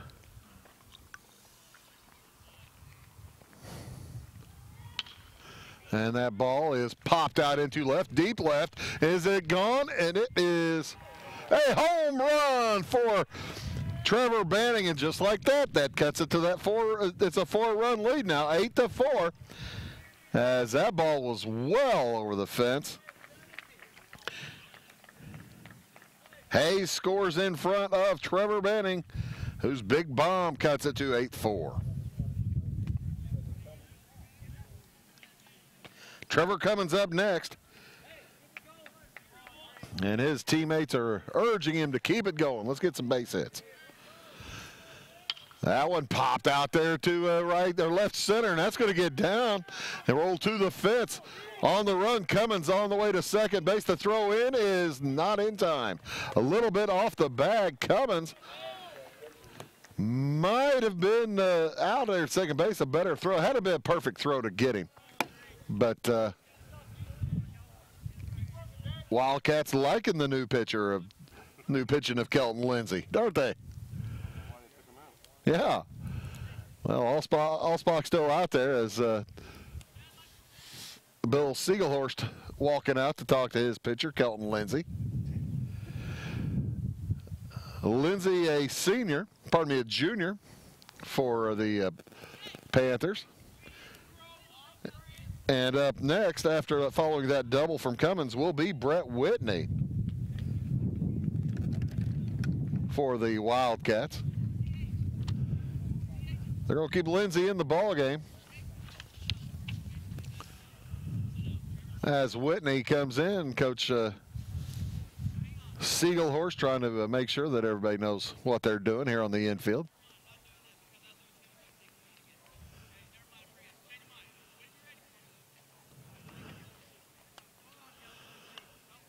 Coach Lipe just about took out Cummins and for the designated runner, but with a designated hitter, I'm not sure you can do that.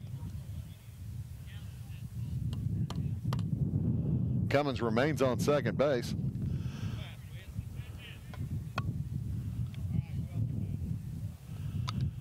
As there will be a change.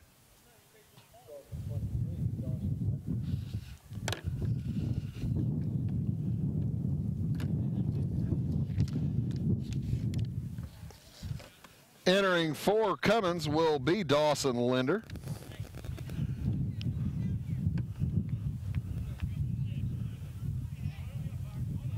Get a little bit more speed out there at second base. Here with 2 outs in this bottom of the 5th inning. It's 8-4 in favor of Pinckneyville, but Salem threatening.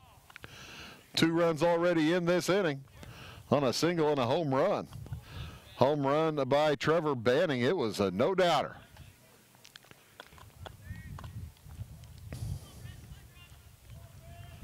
First one from Lindsay is ball 1 here. He looks at second, now fires home. Ball 2.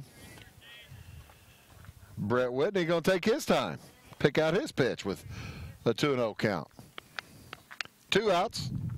8-4 the score. Pinckneyville on top. There's ball 3. And Pinckneyville having trouble finding the strike zone now. This inning opened with a single from Isaac Hayes. Moved to second on a error, throw over.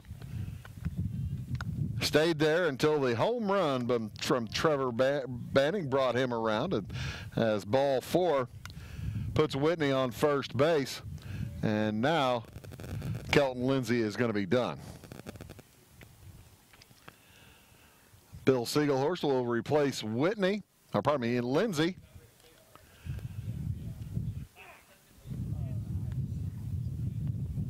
And let's see who Siegelhorst puts in to pitch.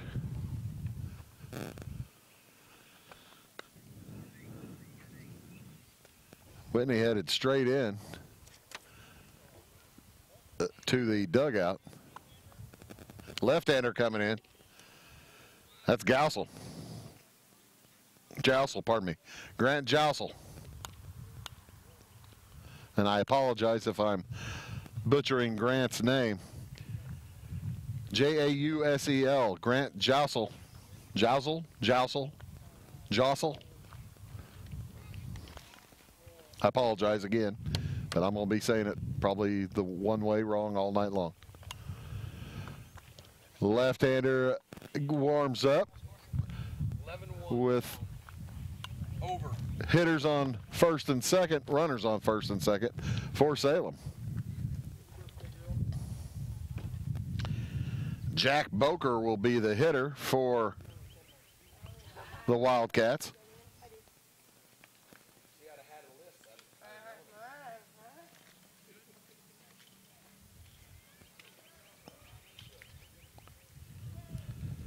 Cummins reached on a double, and now the walk to Whitney. So 3 hits already this inning for Salem. A single, a double, and a home run. They have 2 runs in with 2 outs. And then on first and second. That ball from the left-hander Jousel is a bit outside, ball 1. Jousel peers at second, now throws home for the strike. Strike 1. Jousel, a senior,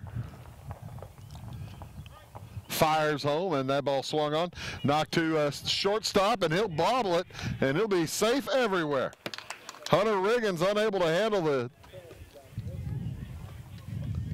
soft grounder. Had he handled it cleanly, I don't think he had to play anywhere anyway, because it was kind of slow enough that everybody was going to be safe in front of him. So bases are now loaded, and an opportunity for Zach Livesay to do some real damage. He could tie it up, tying run at the plate.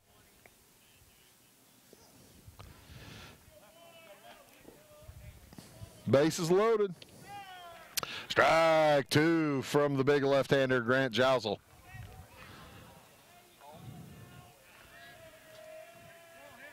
Two runs in, and the curveball lands out of the strike zone, so that'll be ball 1. 2 outs. Bases loaded. Tying run at the plate. It's 8-4 here in the bottom of the 5th inning. And strike 3. Livesay thought about not pulling the trigger on that one, then realized, I think, that he was committed, and that will be the 3rd out. But Salem comes up with 2 on 4 hits, and we move to the top of the 6th inning. It's 8-4 Pinckneyville. Back after these. At Salem Rural King, we take pride in serving our community. Our store just went through a major renovation with an entire new layout with more room for new products. Come in and check out all the great weekly deals for farm and home supplies. From automotive to clothing, grocery to hardware, we have it all. Stop in at 1410 West Whitaker in Salem.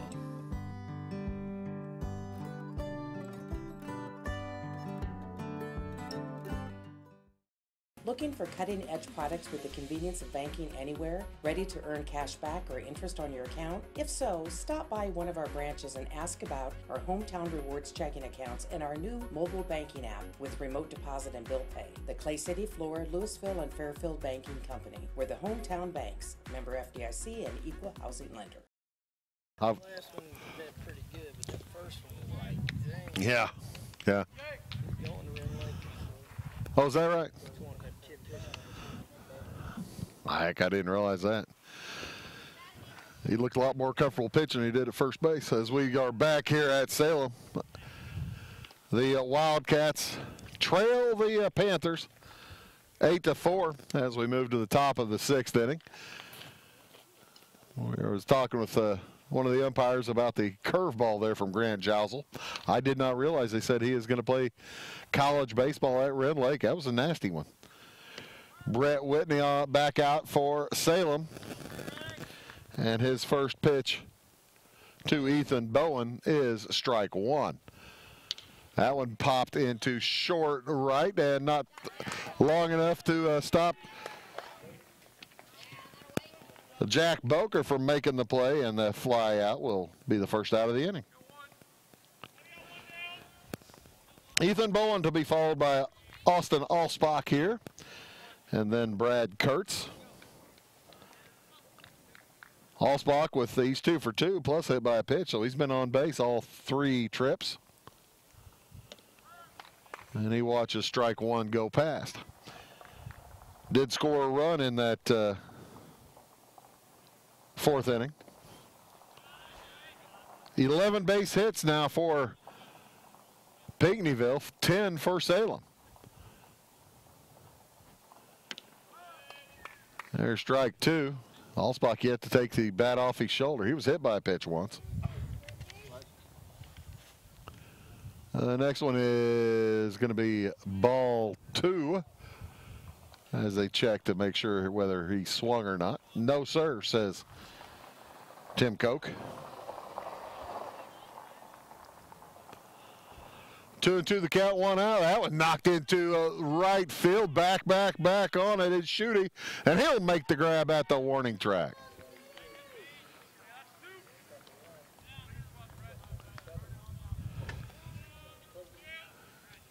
Justin Schutte went to the exact spot, knew exactly where he had to be, and he gathers it in just in front of the fence.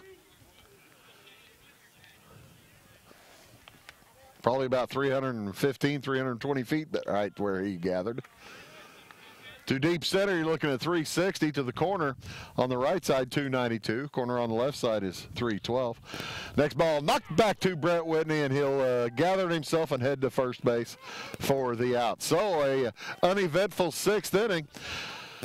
After 5.5 going to the bottom of the sixth, it is Pinckneyville 8, Salem 4. Back after these. This is Jeff Morgan at Coach's Corner Pub and Game Room in downtown Salem. If you're looking for the best sports pub in the region, look no further. Coach's Corner is a full-service bar with a multi-sport simulator, pool, darts, and video poker. We also have 8 TVs featuring a 75-inch TV behind the bar and the NFL Sunday Ticket. If you're looking for a place to watch the big game, relax, or a place with many gaming options, Coach's Corner is for you. Come see our friendly staff at 115 West Main in downtown Salem, and remember to enter through the south side of the minor league building. See you soon. Welcome to the world of custom embroidery. Shirt Tales is here to service all of your embroidery and screen printing needs. From ball caps to teddy bears, we have it all. We also sell Green Mountain grills and all the necessary products for your backyard barbecue. Call us today at 662-2451 or stop by 134 West North Avenue in Flora or visit us online at shirt-tales.net.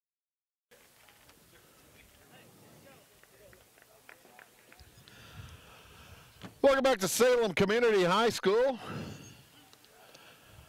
Pinckneyville leading the Wildcats 8-4 here in the bottom half of the sixth inning. Wildcats sent 8 hitters to the plate their last time up. Got 4 hits, only able to get 2 runs. Those coming in on the home run from Trevor Banning. And left the bases loaded only for Zach Livesey to strike out with the bases loaded to end the inning. That'll bring up the 1, 2, and 3 hitter, Justin Schutte, Isaac Hayes, followed by Max Phillips. Grant Jousel back out, left-hander, fires home and called strike 1.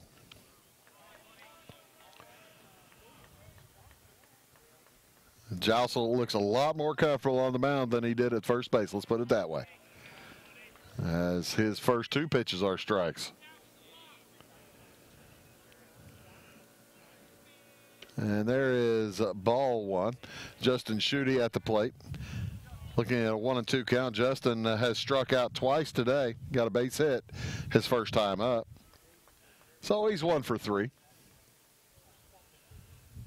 And he bounces that one to the second baseman. Gathered. Throw over in time.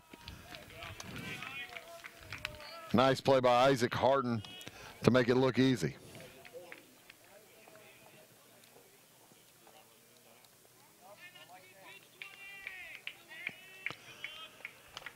And that brings up Isaac Hayes.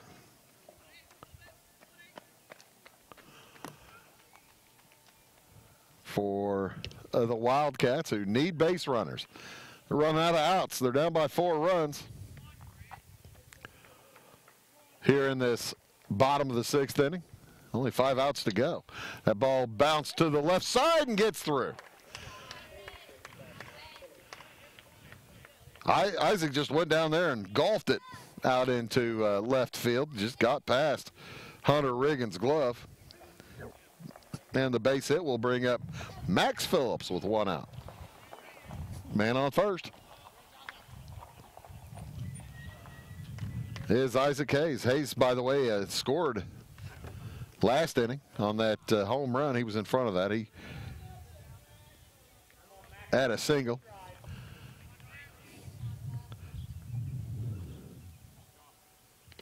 Max 0 for 2 today with a reaching on a walk as he watches strike one go past. Check that, he 1 for 2.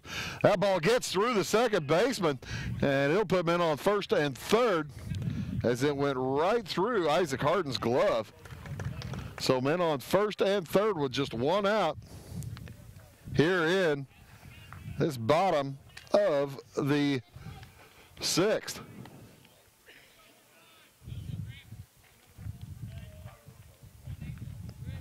E4.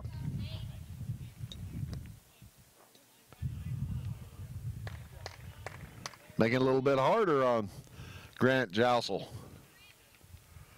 Pinckneyville in their navy blue uniform tops with gray Panthers emblazoned across the chest. Salem in their hunter green.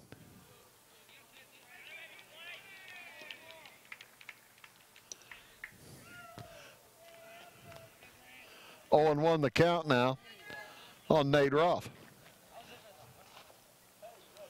The catcher.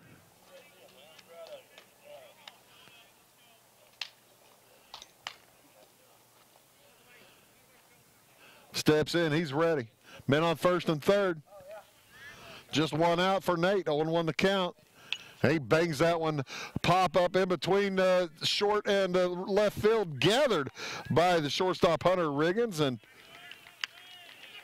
not tagging up. Isaac Hayes won't head home, so that's the 2nd out of the inning. Too short left field.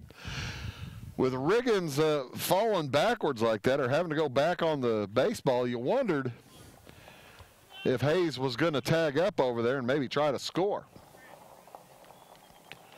But when you're running out of outs, you want to give all your hitters a chance. And Trevor Banning just hit a two-run homer last time.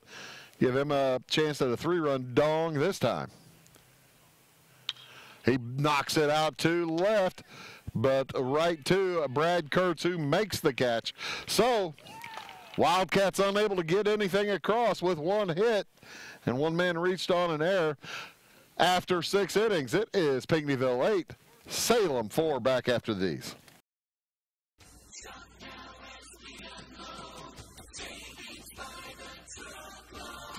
Hi, this is Craig from Salem Tire Center.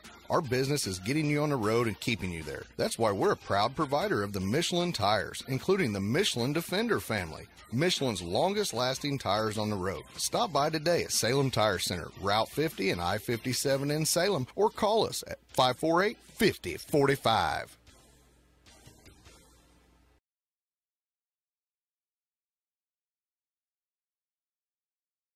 Clay County State Bank has been proudly serving the surrounding areas for any and all banking needs since 1905. With convenient lobby and drive-up hours, they are ready to serve you Monday through Saturday. Give them a call at 665-3314, visit claycountybank.com, or in person at 111 North Church Street in Louisville.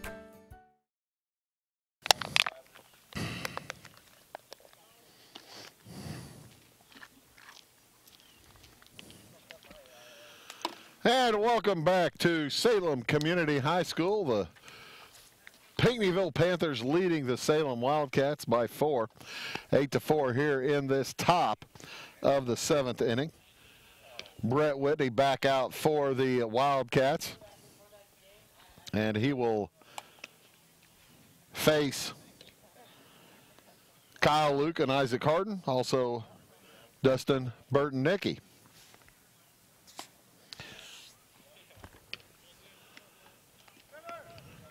As the Wildcats have to contain the Panthers here and try to get some runs of their own in this final inning.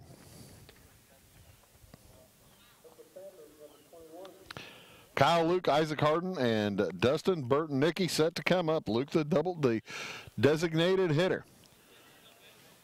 So far, he has reached on a fielder's choice and struck out, and then reached on a walk.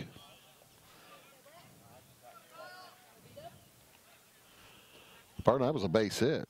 He got there, and then they caught. No, it was a walk. It was a walk he reached on last time.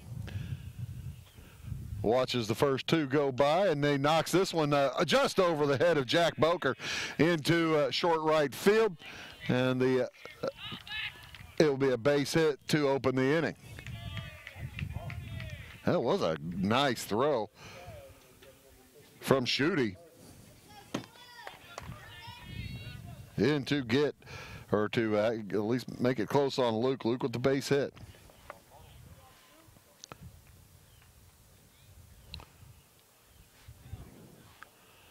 Number 15, Isaac Harden, second baseman at the plate.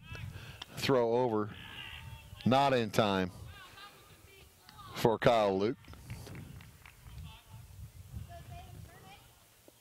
Brett Whitney on the mound. Peers at first base, now throws home. That's a bunt straight at the pitcher. He gathers, throws to first, out there, and they look to a second. The sacrifice is good, and it moves the runner ahead. Luke now stands on second base. Panthers are looking for a base hit from from Dustin Burton-Nicky.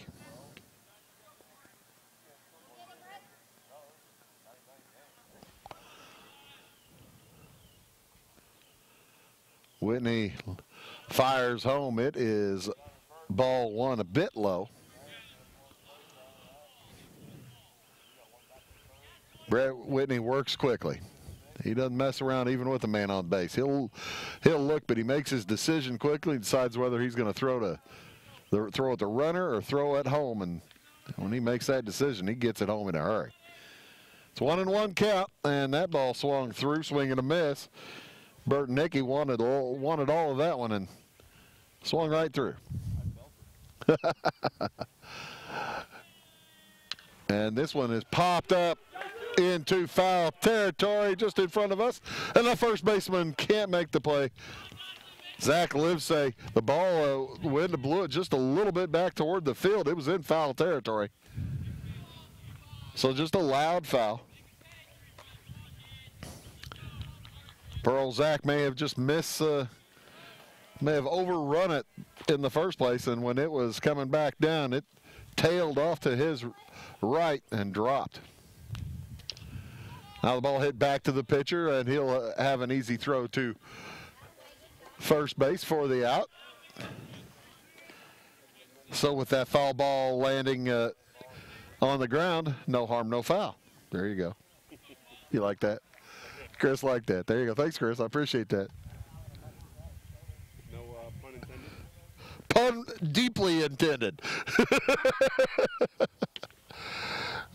There's the first pitch to Reed Keene with 2 outs. It's strike one. Man on second base. That's Kyle Luke. That ball knocked into center field and back on it. It is Jake Harness to make the catch. And so no runs for Salem on one hit. And we will go to the bottom of the 7th inning. Salem needs 4 to keep it going. We'll be back after these. When you want it fixed right the first time, there's only one name to call, Landers. We've been serving Salem and surrounding areas with top quality collision repair for over 20 years. And we're stronger than ever. We owe all of our success to you and your faith in our work. Our promise to you is when it's fixed for life. So if you find yourself in a mess, call the best. Big or small, we tow and fix them all. 1-888-LANDERS. Give us a call. You'll be glad you did. Back in Body Works Chiropractic has something for the whole family, and it's not just about aligning your spine. We offer acupuncture and auriculotherapy for pain control, nicotine addiction, ADHD, anxiety, depression, and much more. We can help everyone in your family, from newborns to the elderly. 101 South Main Street on the Square in Louisville. Call my mommy.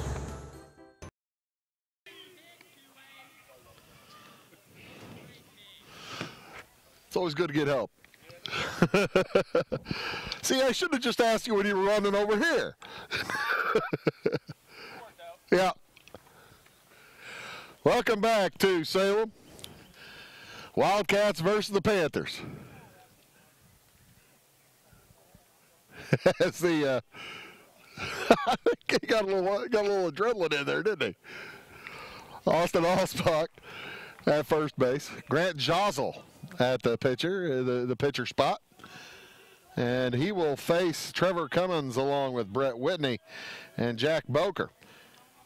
And if anybody gets on, Zach Livesay for the Wildcats. Wildcats need 4. They trail 8-4. Wildcats with 2 in the first, 2 in the 5th.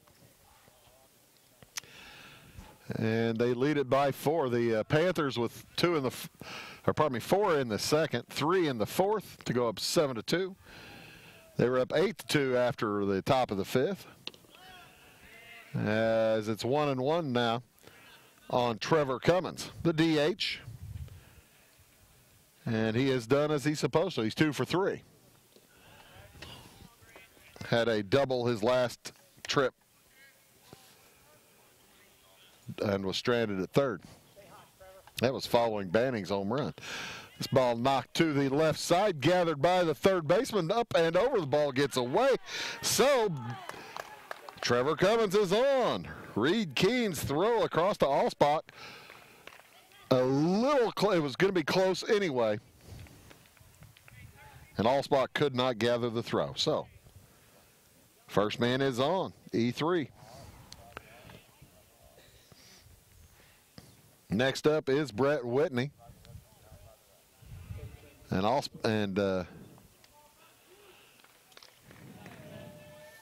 heading into run will be Jake Harness. I had Harness playing center field. They must have made a lineup change.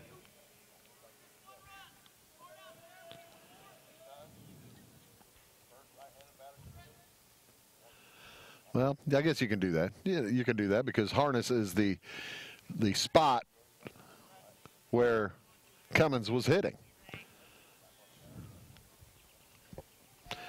As it is, Brett Whitney at the plate. Nobody out, man on first. And he will watch strike 1 go past. Salem needs base runners, trail by 4. Grant Jostle on the mound, the left-hander fires home, and it is ball 1. Grant Jostle going to be a Red Lake Warrior this fall. He fires that next to him. It's banged out to the second baseman. Throw to short is in time. No throw to first for the double play. So fielder's choice will get Whitney on base, but Wildcats running out of outs. Jack Boker to the plate. Where's number 6? Plays second base for Salem. Oh, nice curveball from the big left-hander. That thing dropped like a stone. He looks to the runner and throws home. A little bit of low cheese on that one. A little out of the strike zone. 8-4 in favor of Vandalia. They've led since the second inning. That ball knocked to the right side, gathered on the hop to second base, and they are going to call it safe. I know they're calling it out and then on the transfer. Okay, I misread the calling the runner out. So fielder's choice again. Puts Boker on first base. Second out of the inning. And In to hit will be Nick Hess for Zach Livesay. Pinch hitter. They need base runners. First pitch is strike one. Swinging. Yeah, it looked like he had caught the ball fine. That's the correct call out there at second base. He dropped it on the transfer from his mitt to his hand, and that was the call by the umpire. Just misinterpreted his signal. 1-1 the count. Swing and a foul ball down the right side. 1-2 to count. The Wildcats down their last strike here in the bottom of the seventh. 1-2, 2 outs. Man on first is Boker. Pitch in the dirt, and Boker's going to take second. The throw down there is not in time. That was the best throw we've seen all day from Ethan Bowen. That one was on target, but just a little late. 2-2 the count now, 2 outs. Looks like the softball team is done. Softball game against Pinckneyville is over. If I get a report of the score of that, I'll let you know. As the Pinckneyville team heading around here. So 2 outs. 2-2 the count. There is strike three swinging, and that will do it. The Salem Wildcats knock off, or pardon me, the Pinckneyville Panthers knock off the Salem Wildcats by a final score of 8-4. Salem falls to 11-13. Pinckneyville picks up their 6th win of the year. As Pinckneyville scored 4 in the second inning on a grand slam from Hunter Riggins. Big shot over the left field fence. And just the pitch before that, he put it over the right field fence, just barely foul. And then he turned around on the next pitch and knocked one over the left field side. So the grand slam for Hunter Riggins really started things off well for the Panthers in that second inning. They also got 3 runs in the 4th, 1 in the 5th. And they finished the game with 12 hits. So 8 runs on 12 hits for the Salem Wildcats, who fall again, as I said, to 11-13. Hey, man, thanks, Tim. They finished with 4 runs on 11 hits. 4 runs on 11 hits. Scored 2 in the bottom of the 1st and 2 in the bottom of the 5th inning. But again, not enough, as Pinckneyville comes to Salem and defeats the Wildcats 8-4. We've got baseball action for you the 2 out of the next 3 days, as North Clay is in action on Tuesday and Thursday. Do watch out for that. For Amy Rubin over on the left field camera side, for Chris Schulte over here on the right field side, and for Aaron Cummins back in the station of the studio on the main drag here in Salem. My name is Bruce Dickey, reminding you tonight's final score. It's Pinckneyville over Salem, 8-4. So long from Salem Community High School.